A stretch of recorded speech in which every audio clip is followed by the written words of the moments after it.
Hi, I'm Clark. I retired at 36, and in this video I'm going to tell you how I handled health insurance.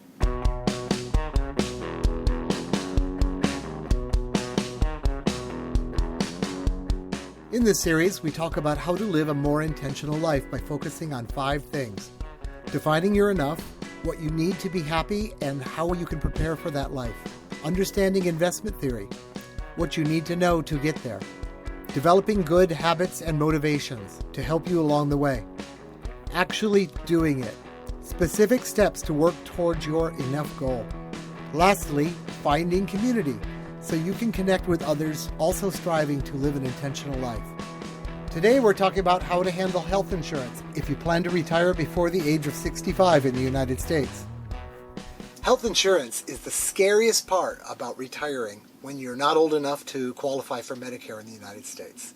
It's the only country I know about. It's where I live. And believe me, it's complicated enough. I'm no expert on it here. So I've got really no comment for other countries. If you're in a country that just has socialized health care for everybody, I don't even know why you clicked on this video. You're covered. If you're from Canada and you plan on traveling, I know there's issues there that you have to be in the country a certain number of months per year. But, look into that yourself. But in the United States, if you want to retire before you're 65 and you're eligible for Medicare, this is how it's working right now. In the United States in particular, health insurance is like crazy expensive. And if you retire early, there's not real good instruction on how you're going to pay for your own health care. I've got some ideas. I retired quite young, and for the longest time I just didn't have health care. Insurance, I should say. When I needed health care, I just spent cash, and really wasn't that big of a deal because I was young, I was healthy, nothing wrong with me. It's kind of the right answer. I'm older now. I still don't really have anything wrong with me, but I got forced by the U.S. government, basically at gunpoint, because you don't pay your taxes, it becomes gunpoint, to buy health insurance with this Affordable Care Act. In the process of going through that, I kind of figured out how it worked. And I'm going to tell you how it works, how you can apply it to someone that's not 67 years old and get affordable health care out of the Affordable Health Care Act. It's not obvious. They don't make it easy. But first, I'm sorry, but I'm going to talk about the things I don't like about it. I don't think it's government's place to do this kind of thing. I think it's individuals' responsibility to take care of themselves. If they don't, they lose. I'm sorry. I'm a jerk, but that's what I believe. I particularly don't like it when a government tells me I have to buy this other product. When that happens, when the government is paying for some other company to all of the confusion that happens, healthcare costs go up. Health insurance costs go way up. Just in the last few years, since affordable health care has come out, I see the part that the government is paying from the same policy grow and grow and grow each year. That can't go on forever.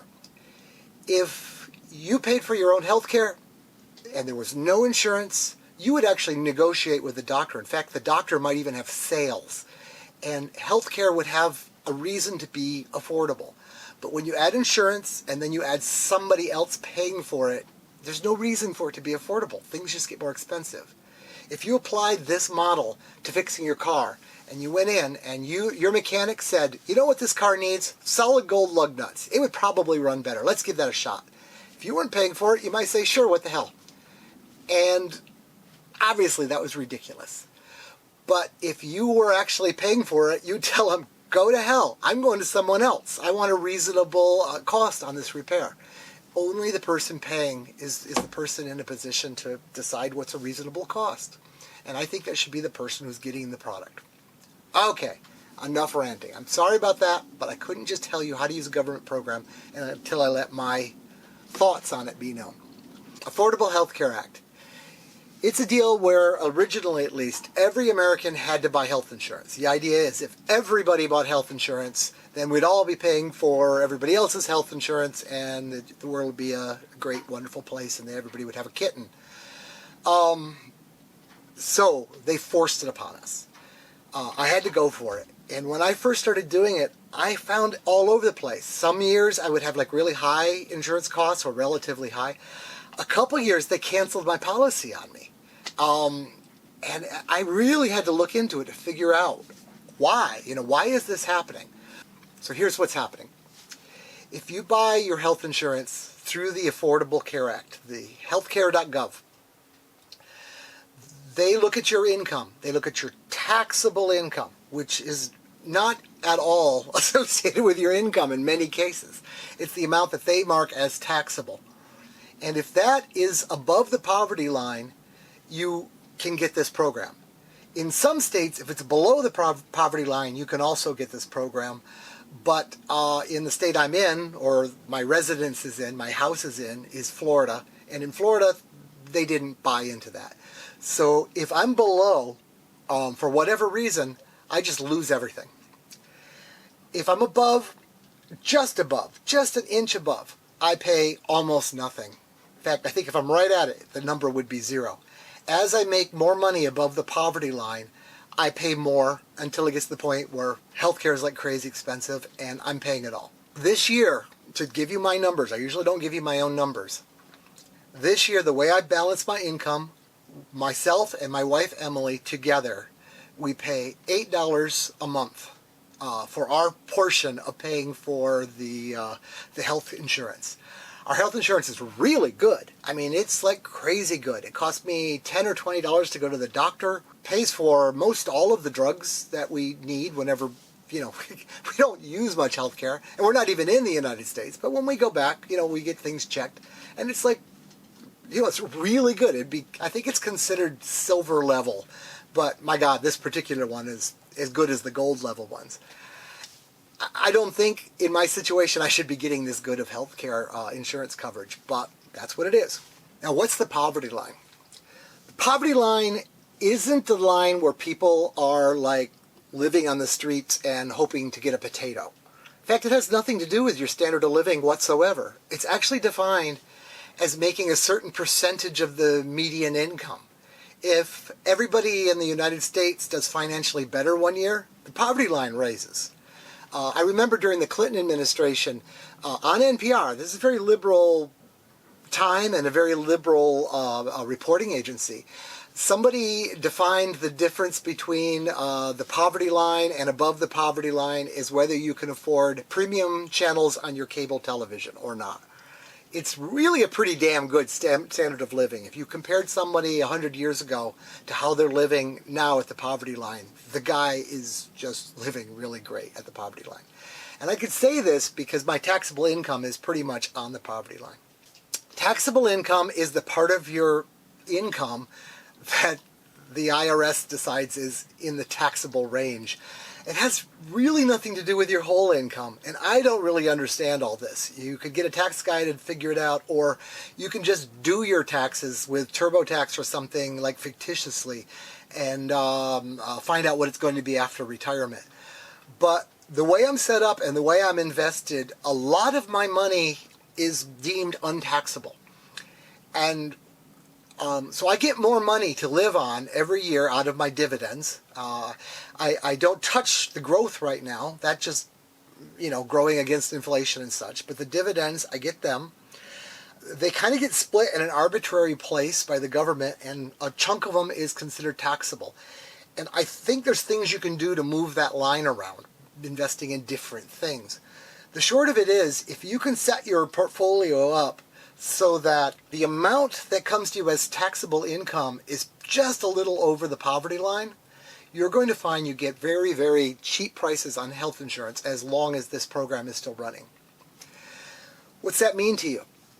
Well, if you're thinking about retiring and you look at how much your health insurance costs at the company you're working for, they're probably paying half of it or all of it or some such thing. It's a crazy amount of money per month. And you'd say, oh, geez, how do I discover what my enough number is? I know what I need to live on, and I know what I need to be happy and entertained.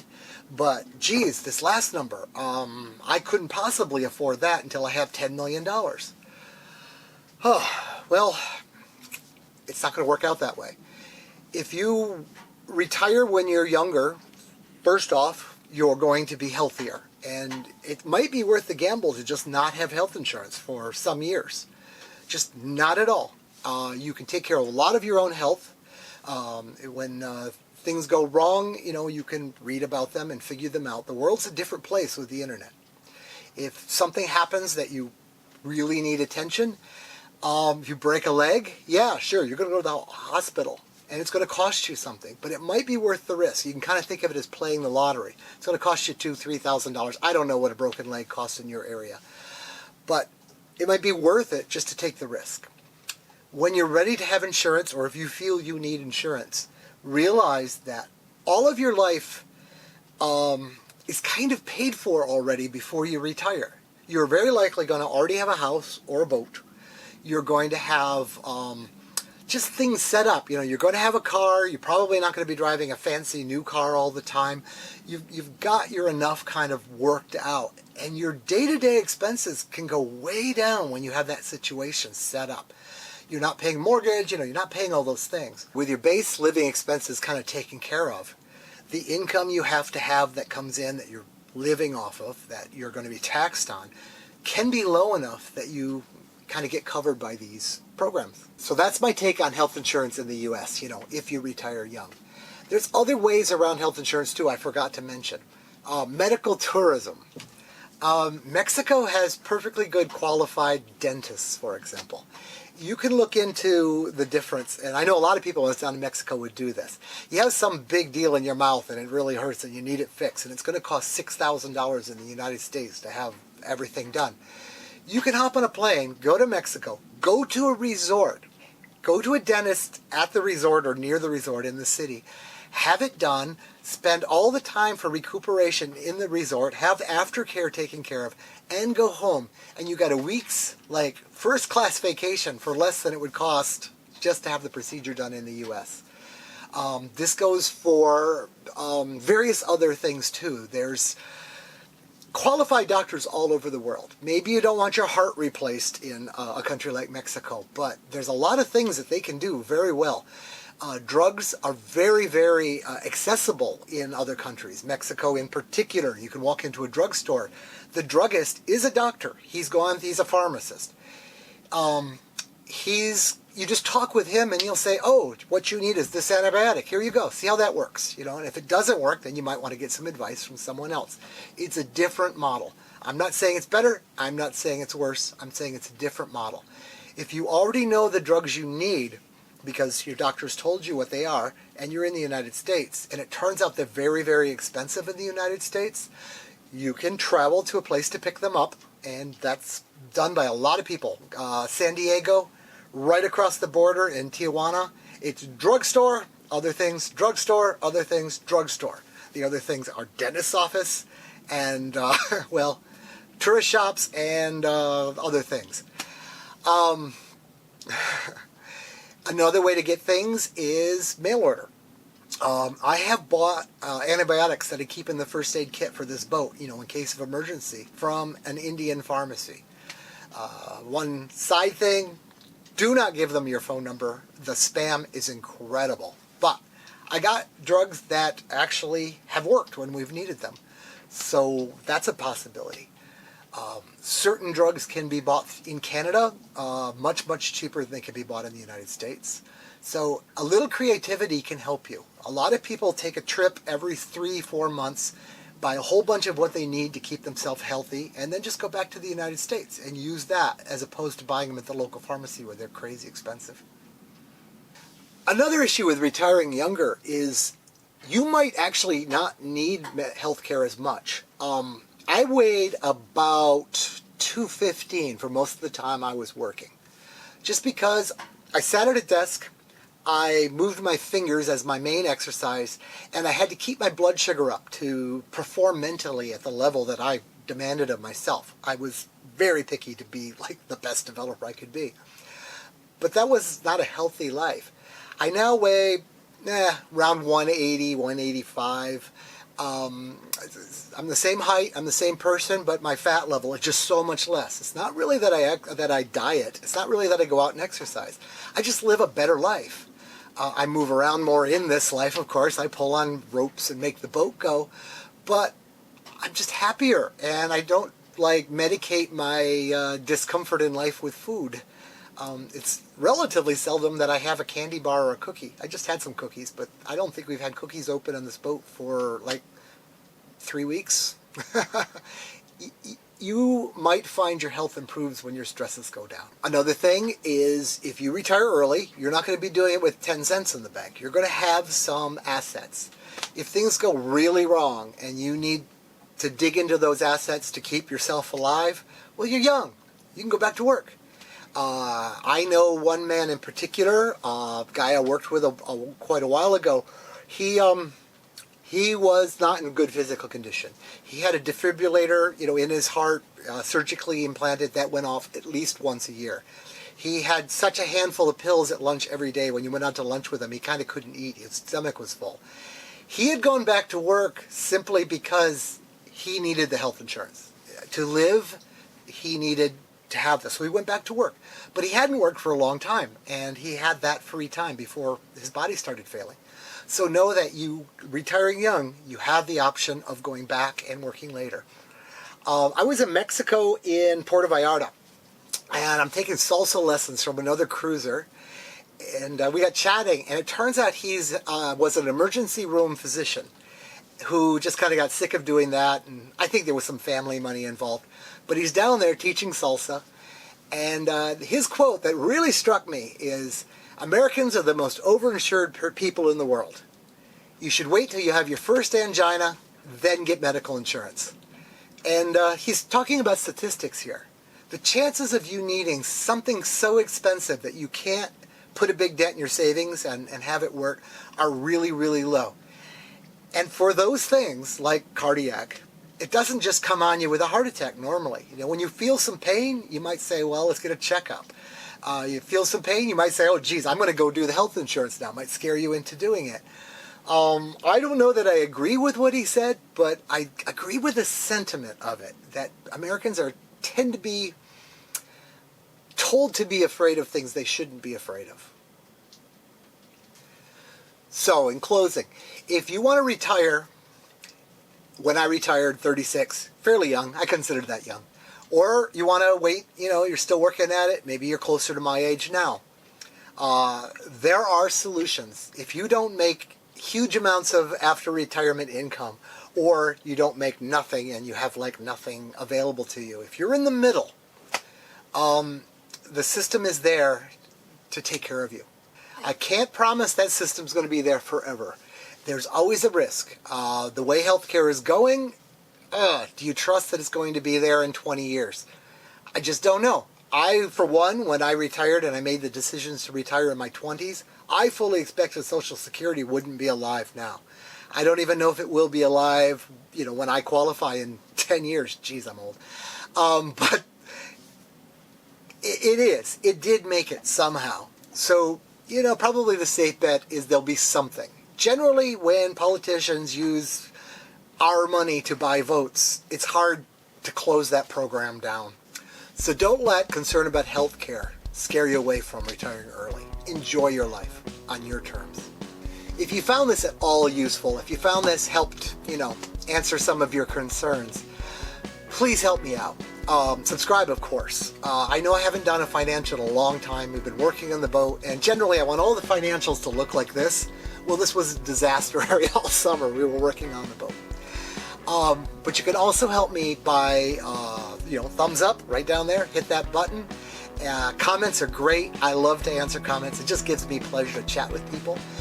But also what some people have been doing lately, and it's really helped our channel a lot, is they just grab our playlist or a video they like and put it on social media and share it with their friends. Then their friends see it, watch it, and our viewership goes up. We're doing this for the views.